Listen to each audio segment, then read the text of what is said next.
So I again just wanted to actually uh, maybe ask you again that why is it very imperative to train personnel in care? Because as you rightly said, we have hospital systems and there is a training budget. And sometimes people feel that I think we can pick up the training later, or the people right now have skills in which they can manage the job. So why do you think it is so imperative looking at this segment of care, and why do you need training is very important? And how do you see Jijivisha actually shaping up care in India? So, training is a core necessity in any sector. It's not just a healthcare thing. It's about training from a perspective of to be formal or informal, but both are important. And it is also in terms of not just training from the point of view of skilling you, but also when you look at care, it's also about training to protect you. Like when we do infection control training, or we're doing specific risk management training, health and safety training. So all these are important. What happens is that I think organizations tend to look at it from a perspective of cost. Training is a cost Correct. factor, right? Because you're Correct. getting somebody, but you don't see the cost of the opportunity loss, the liabilities, uh, lawsuits, all these things. So people tend to kind of say that's fine. I mean, I even remember that we have this discussion where they say nursing care is a cost center, but patient care actually Yes, has such a big impact on customer services that it absolutely. actually involves bringing better care to the client and better experience. So if you basically build on that, it's basically going to be making a lot more sense.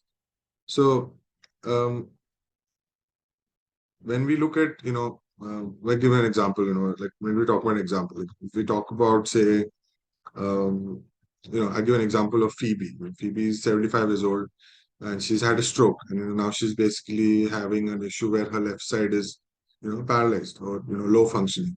She's extremely weak to actually pull herself up to independently stand.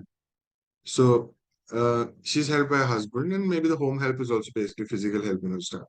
So they do this in a manner that two of them are physically holding her and lifting her, uh, in hand on the back, and then one hand basically lifting the arm up from under the armpit to actually transfer her from A to B. It might be also pivoting her during the transfer. Now, most people basically will think that this is the absolute right way because commonsensical. I'm lifting the person because the person can't get up. So we even see this in movies. I mean, I can name some movies where that things are going on like this. In hospitals also, I've seen from experience, and I've trained nurses from India and the UK. They talk about the same mechanism because they believe this is the right way. But let's examine this from the training perspective, right? So that's why training is so important. Uh, First risk is the physical injury to the set of nerves under the armpit. You have big Yes. bundle of nerves that goes there, and it can cause herpes paralysis, which is basically one of the risks. Second is you can have dislocation of the joint as well, if it depending on who the person is. If a person is elderly, if there's enough force is applied and there's weight pushing down, the shoulder joint can dislocate. So that's another risk there itself. The other is the absence of the standing balance. If she's not able to completely stand fully herself, so the chances of her falling down because her weight is pushing her down, she's not able to stand, she's not able to balance. So there's been constant that pull and tug of war between the two care professionals, the two care work givers right now in this particular case, who are helping her try to stand and then pivoting. So that means if she's not able to focus on the ground, she's going to have a fall sometime or the other. That will happen because that is another risk that is there. And the third most important thing, which is ignored across, I think, care sector, not just in India, but it's also weak globally, is the risk of long-term back injuries. I mean, if you look at any health and safety, training, one of the most important things they always focus on is safety and hand with the back, keeping the spine straight, not putting unnecessary due stress and strain on the spine. So this is basically one of the things. Now, from the assessment now, when we do an assessment of this particular client, it's important to understand that, when we look at assessing this, a physiotherapist or an occupational therapist will basically tell you that, okay, this person requires a kind of a standing aid. Basically, she is not able to pull herself up. So we'll basically have to use something. In India, we call them patient lifts, but in UK, we call them hoists. It's basically a stand assist from helping the person to go from sit to stand using a device, which will then help them to then transfer. And now this device basically supports them entirely. There'll be a sling around their, lower back, helping them to come up, and the knee pads and the knee and the leg areas basically support them to put their weight there, so they stabilize and can stand erect. So this is again equipment. So there's a requirement for looking at how these also help in, helping the individual kind of have a better quality of life in the long term. So, I mean, something of a simple example I can also give in terms of, just in general, training is about promoting independence. So, something though very simple, but can be a big challenge to actually do. So, when we promote independence, we assist and prompt in a way that the client does things independently. So, say for example, we are helping them with a shower.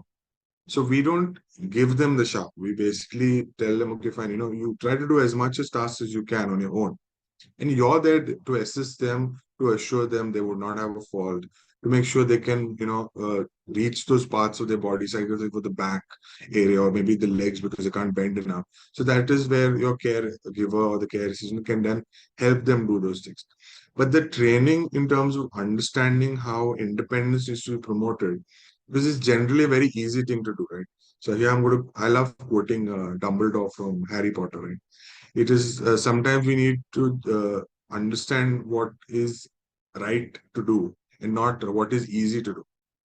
So it's easier to do everything for somebody who's vulnerable, but it's difficult to actually work with the client to let them be independent rather than basically do it. So I think this is one of the things that kind of, there are loads of various. I mean, I can go all day with brilliant examples about how to kind of look at promoting independence, because that's one of the most important aspects of patients and client-centric care. Uh, so that's No, no, that's very, very important. I think that that's such a uh, interesting insight which is there. Uh,